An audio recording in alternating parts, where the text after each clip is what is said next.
Bro நீங்க mister rider YouTuber தானே? என்னென்ன சொல்றோம் பாருங்க, கம்பி கட்டுற கதையெல்லாம் எடுத்து போடுறாங்க. இப்போ முன்னாடி வீடியோ பார்த்துருப்பீங்க. அது ஒன்றும் இல்லை, இவன் ஃப்ரெண்டு தான். நாங்கள் 2 வருஷமா ப்ராங்க் மாதிரி பண்ணோம். பையன் வந்து யூடியூப் சேனல் ஆரம்பித்து நிறைய வீடியோ போஸ்ட்லாம் போட்டுட்ருக்கான். இந்த வண்டி அவன் வாங்குறதுக்கு ரொம்ப கஷ்டப்பட்டான். பல அடிகள் வாங்கியிருக்கான், ஆல்ட்ரேஷன் பண்ணியிருக்கான், நிறைய வீடியோஸ்லாம் போட்டிருக்கான். நீங்களும் நல்லா சப்போர்ட் பண்ணியிருக்கீங்க. ஸோ இன்றைக்கி என்னென்னா ஒரு ஸ்பெஷலான டே. அது என்ன டேன்னு கேட்டிங்கன்னா, நம்ம ரைடர் வந்து 1K சப்ஸ்கிரைபராக இந்த வண்டியை வச்சு வீடியோஸ்லாம் போட்டு மேலே வந்துட்டார்.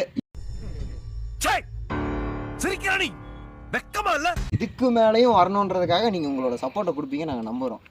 என்ன மனுஷன்? இதுக்கு முன்னாடி நான் 3 வயசுலாம் போட்டதில்லை, இதான் ஃபஸ்ட் டைம் வேறு. கொஞ்சம் பதட்டமாக இருக்குது. லைஃப்பில் ஃபஸ்ட் அச்சீவ்மெண்ட் அப்படின்னா அது இதுதான் தான் இருக்கும்னு நினைக்கிறேன். ஓ அப்படியா விஷயம்? யூடியூப் சேனல் ஸ்டார்ட் பண்ணிட்டோம் அப்படின்னா, இவன் ஒரு வீடியோ போடுறான் அப்படின்னா இவனே நிறைய பேர் கலைப்பாங்க. பிரேக்கப் ஆன கதையெல்லாம் ஏன்டா சொல்கிறேன்? அதை வேற ஞாபகப்படுத்திட்டீங்க. நெஞ்சமெல்லாம் பொண்ணா இருக்கு தம்பி. ஸோ இப்போ வந்து பெரிய யூடியூபர் இருப்பாங்க, அவங்க வந்து நல்லா வீடியோ பண்ணுவாங்க. ஏன்னா அவங்களுக்கு எக்ஸ்பீரியன்ஸ் அதிகமாக இருக்கும். நம்ம தான் இப்போ தான் ஸ்டார்ட் பண்ணியிருக்கோம்.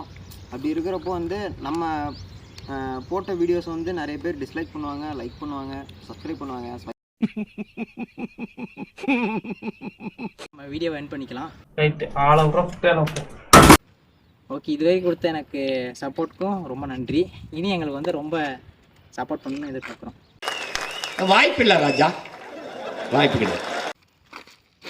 சொல்ல மறந்துட்டேன், மறக்காம சப்ஸ்கிரைப் பண்ணிருங்க. அதுக்கப்புறம் இந்த வீடியோவை நிறைய பேருக்கு ஷேர் பண்ணுங்க, கமெண்ட் பண்ணுங்க, லைக் பண்ணுங்க. எதா இருந்தாலும் குரல் கொடுக்குமாறு நாங்க வெளியிருக்கோம். அட கன்றாவியே.